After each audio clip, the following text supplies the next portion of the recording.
on a toute cette masse historique, Ouais. et soudainement, il faut en faire un spectacle.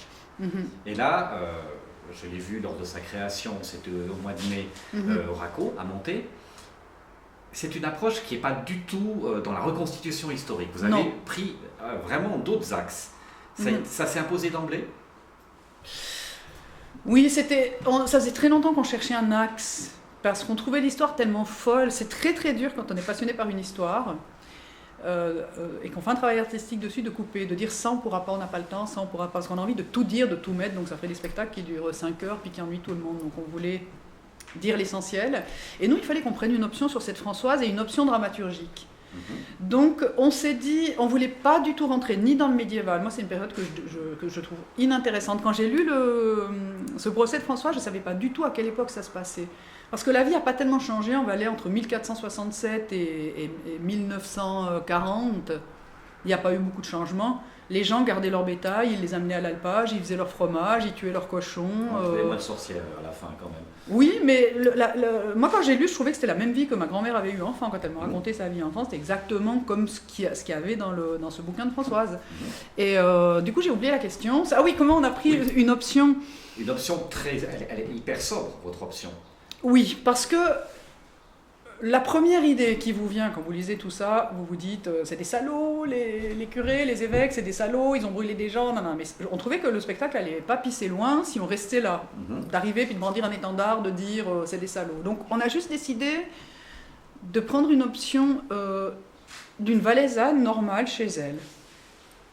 On est chez Françoise dans le spectacle, on est chez elle, elle prépare ses plantes pour l'hiver, elle fait ses mises en conserve, voilà. Elle habite dans sa maison et elle a une vie normale. Moi, une option qui m'intéressait beaucoup, c'est sa solitude quelque part, parce que quand il y a une accusation comme ça, elle peut avoir 3000 amis, il y a quand même une solitude. Je pense quand elle est seule dans sa cellule, on a beaucoup réfléchi là-dessus, comment ça se passe quand elle est seule. Donc moi au début j'étais assez... je me disais quand même, elle a eu la force de se défendre, c'est une killeuse. Et on s'est dit, si on a commencé à répéter comme ça, avec un caractère très fort de Françoise, de dire je vais me battre, c'est des salauds, je vais pas me laisser avoir et tout. Et au fil des répètes, on se dit, mais là, elle a l'air d'une sorcière, c'est-à-dire... Du coup, elle donne si elle est... oui, tout ce qu'on va dire, mais quand on la brûle, on voulait pas que le public, au bout d'un quart d'heure, se dise, mais quand on la brûle, elle est chiante.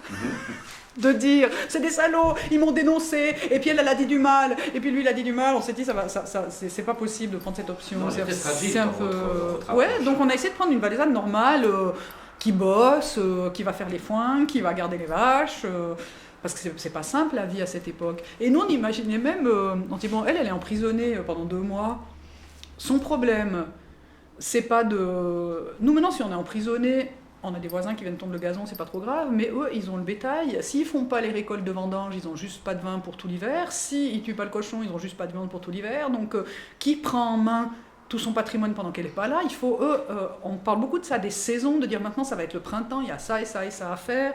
On a mis beaucoup de listes de choses à faire dans le... Elle essaie de se répéter aussi des listes de choses à faire pour ne pas penser à ces accusations de sorcellerie, donc de dire il faut sortir les foins, il faut nourrir les vaches, il faut mettre le grain au grenier. On a essayé de partir de quelque chose de super concret. Et c'est pour ça que les gens sont choqués et que ça fonctionne très très bien ce spectacle. C'est parce qu'on est parti dans le jeu de comédien sur quelque chose de très très sobre. Et on a mis la magie avec les compositions de Sandrine Viglino qui sont réalisées en live par Franco Mento, qui est un musicien électronique, et qui, lui, nous transforme des sons. Lui, il prend des choses que je dis en direct. On a un espèce de dialogue avec la musique en live, c'est-à-dire que quand j'arrête de parler, mes mots continuent à être dits. Donc ça donne un petit côté magique, un petit côté sorcier, où il y a un moment, par exemple, je travaille avec des pois chiches dans un truc en bois, donc je les trie, ça fait un bruit. Je les trie d'une manière très régulière, ça fait un bruit. Et donc, ce son est capté, est enregistré en live par Franco Mento. Il les repasse dans ses machines. Donc, moi, je ne sais pas expliquer comment il travaille, parce que c'est trop compliqué pour moi. Il est une autre génération, donc il arrive à... C'est des sampleurs, il récupère le son, il le triture, voilà. Il le modifie. Et donc, quand j'arrête de mes mains, quand j'arrête de travailler, le son continue. Et toute l'inquiétude du spectacle, enfin, elle vient de ça. Moi, j'ai été frappé, c'est des nappes sourdes. Ouais. Et petit à petit, il y a une tension qui s'instaure. Avec aussi, il y a bout de répliques qui sont enregistrées par Fred Mudry également. Oui, qui fait une voix off extraordinaire. Et ça, c'est la... Alors ça, en fait, nous, on a travaillé sur quelque chose sur un objet très cinématographique.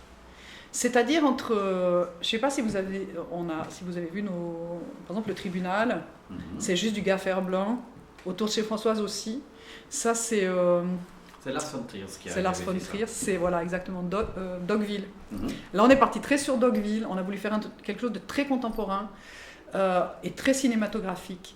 Et on pensait que dans ce... Parce qu'au départ, moi, ma première idée avec ce spectacle, c'était de rejouer le procès, en fait, dans les tribunaux. De faire tout le Valais, tous les tribunaux. Mais alors, 67 témoins, ça fait 67 comédiens à payer. Donc, enfin... Ça donnait des budgets impossibles. Puis dans un tribunal, ça pose des problèmes de sécurité et ça pose des problèmes de... On peut accueillir 20 personnes peut-être. Donc moi j'ai réfléchi longtemps à comment on pouvait faire vivre les témoignages, faire vivre aussi les accusateurs. Et ça c'est ce que fait très très bien Fred Mudry, avec sa voix qui est réinjectée dans l'univers de Franco Mento et qui passe en off, mais qui est très très présent, on les entend. Et on a pris une option, ça c'est la metteur en scène qui a pris une option par rapport à ces dignitaires du pouvoir, elle a pris une option, ce qu'elle appelle DSK. Pendant qu'ils sont en train d'expliquer... Alors, je ne sais pas si vous avez entendu, mais pendant qu'il explique article 1, tout condamné sera amené au bûcher, article 2, le condamné aura les mains liées dans le dos, etc. Pendant, quand il dit les articles de loi, on entend des bruits de repas. C'est-à-dire, ils sont au resto, ils mangent, ils viennent assister aux exécutions. Oui, c'est un spectacle. Des beuveries, oui. Qui font des beuveries tous ensemble en disant oh, allez, on va brûler celle-là. Elle a imaginé quelque chose de très... elle disait le truc des SK, c'est-à-dire, c'est des mecs qui... des pontes qui mangent, qui boivent, qui rotent et qui sont... Voilà, et condamnons par-ci et condamnons par-là. Donc dans ces articles de loi, on a réinjecté, c'est terrible, des sons de joyeux repas, de très joyeux repas, et ça c'est terrifiant. Alors, moi, j'ai réussi à avoir le concept, un peu l'idée de l'angle dans laquelle on pourrait prendre ce spectacle. J'ai découvert ça, moi je vais souvent au Festival d'Avignon pour voir les nouveautés. Et c'est là que j'ai vu les possibilités des choses de Franco Mento. C'était pas lui, hein. J'ai vu un collectif d'artistes belges de Charleroi qui ont utilisé ces loops, ces machines dans le spectacle. Et je me suis dit, mais avec ces machines, on peut absolument, en étant un ou deux sur scène, absolument mettre toutes les ambiances. Donc je crois que plus que le texte, c'est l'ambiance qui... Le texte, après, il parle bien sûr à tout le monde, parce que ce qui se dit, c'est... ça parle à tout le monde parce que c'est super actuel, c'est-à-dire, elle est étrangère, donc tous les malheurs viennent d'elle. Et il y a aussi que les gens ont peur, ils vivent dans un climat de peur. C'est pour ça aussi que les évêques arrivent à éliminer autant de monde, parce que c'est une période où les gens ont peur. Parce qu'il y a eu de la neige au mois de juillet, il y a eu de la grêle, il y a une maison qui s'est effondrée à cause de la grêle. On apprend après que cette maison était très vétuste, en très mauvais état, et que, avec le glissement de terrain, elle n'a pas tenu, parce que c'était un mec qui entretenait jamais sa maison. D'ailleurs, quand sa maison est tombée, il y avait sa fille avec ses enfants dans la maison, et elle lui a dit « Viens me sauver, viens ouvrir la porte », et lui, il a dit « Va te faire foutre, moi je... » Il n'est pas venu la sauver, quoi. C'était vraiment un mec un peu bizarre. À vous entendre, oui. Donc c'était chacun pour soi. Et ce qui nous parle aujourd'hui dans ce spectacle, c'est tout le monde a peur. On a peur. Il y a des nouveautés, qu'est-ce qui se passe ? Il y a du truc pas normal dans le climat, qu'est-ce qui se passe ? Il faut trouver des coupables, il faut trouver des boucs émissaires. Je vais parler de vos peurs. Quand on s'est vu au mois de mai, vous m'avez dit, pour préparer ce spectacle, je ne suis pas allé sur place, je ne suis pas allé à Chermignon d'en haut, au Chermignon dessus maintenant. Ouais. Est-ce que maintenant vous avez fait le pas ? Est-ce que vous êtes rendu sur les lieux ? J'ai pas eu le temps, mais je vais m'y rendre. Oui, je vais m'y rendre parce que tous les lieux du procès, tout ça existe encore. Hein. Il y a des tours à Sierre où a eu lieu le procès. Il y a plein d'endroits qui sont encore là. Je pense pas à la maison de Françoise, etc. Il n'y a plus tout ça. Hein. Mais ce qui est très drôle, c'est que non, je voulais absolument pas aller parce que je voulais pas.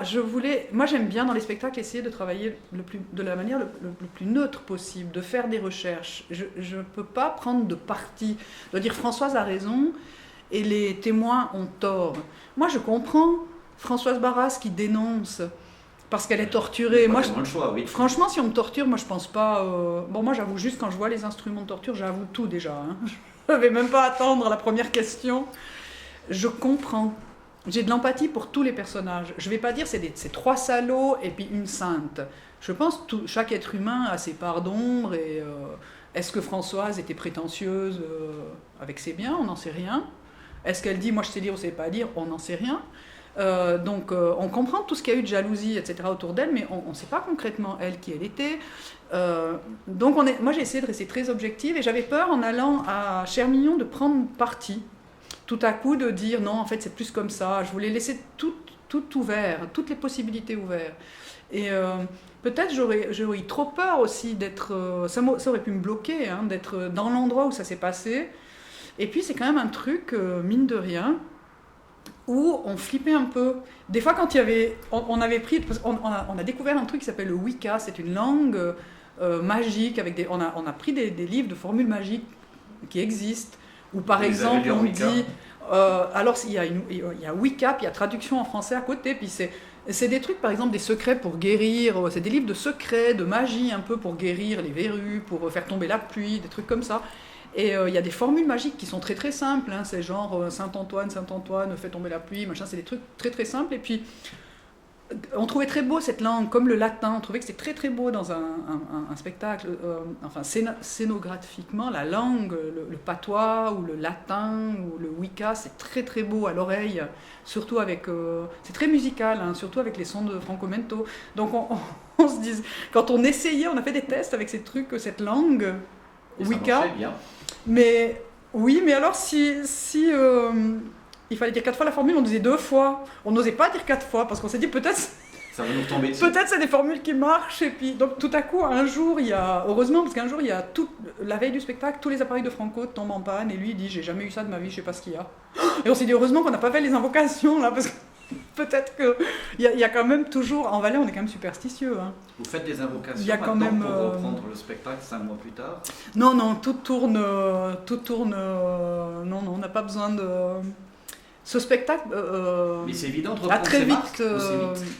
Enfin, aussi vite, je dis, il y a 5 mois, et puis là, il faut rejouer à partir de 29 non, octobre. parce qu'un spectacle, ça respire, ça se nourrit, c'est jamais pareil. C'est juste au niveau de notre scénographie, les plantes qu'on avait à ce moment-là, c'était sur scène, c'était des chrysanthèmes séchés qui étaient sublimes, hein, qui donnaient un côté petit arbuste mort, qui donnait un truc extraordinaire sur scène. Et là, je suis allée les rechercher chez le jardinier, elles sont en fleurs. Donc on est en train de se questionner, est-ce qu'on joue avec la saison, on joue Françoise en octobre ou on joue à la date de son procès en mai, et à ce moment-là, il faut qu'on trouve une solution pour faire sécher les plantes pour qu'elles soient comme elles sont en cette saison-là. Et non, alors moi je la reprends différemment. Le problème avec une création, c'est qu'on est immergé 5 semaines dedans, en permanence, pendant 10 à 10 heures par jour. On est, comme on dit, avec la tête dans le guidon, on n'a pas beaucoup de recul. Après, quand on le laisse reposer, comme c'est le cas, là on l'a laissé reposer plusieurs mois, hein, depuis le mois de mai. 5, oui. 5. Donc c'est génial, parce qu'on le reprend avec une autre énergie, avec une autre vision, avec une autre envie. Votre metteur en scène, elle revient depuis Paris? Oui, tout le temps. Tout le on temps. ne peut pas travailler sans elle, elle a un tel œil. On ne l'a pas cité d'ailleurs. Sandre Chassan, qui est extraordinaire, c'est vraiment elle qui a donné corps à... Moi j'ai toujours plein d'idées, plein de fantasmes, de ce que je veux faire, mais je ne sais pas toujours le traduire en langage scénographique. Donc elle accouche vos fantasmes. Moi, exactement, moi je suis instinctive. Donc je dis, moi j'aimerais que ça soit comme ça, comme ça, comme ça, et elle est très intellectuelle, elle arrive à tout décortiquer et à dire alors c'est ça que tu veux dire, et elle arrive à mettre ça en forme, et c'est une metteur en scène géniale, quoi, vraiment géniale. Et c'est extraordinaire aussi parce que elle, alors tout le monde lui a demandé si elle avait découvert le Valais, les traditions, etc. Mais en France, dans le Berry, dans toutes les régions de France, en Bretagne, il y a les légendes comme ça partout. Et ces histoires, l'Inquisition, ils l'ont connu aussi. Donc elle n'est pas étonnée, elle ne tombe pas des nues par rapport à ces histoires. Hein. Donc Sauver des flammes, 29 octobre. Donc jouer 4 fois à nouveau. Alors à Interface, ce sera 4 représentations. Et ensuite, donc, on a dit en tout début de l'interview, oui. Ça va tourner. Ça va tourner, on va mettre les dates au fur et à mesure parce qu'elles ne sont pas toutes encore fixes et définitives, donc on les mettra au fur et à mesure sur le Facebook de la compagnie, de la Helvet Underground Company. Donc devenez amis avec la compagnie, puis comme ça vous avez le...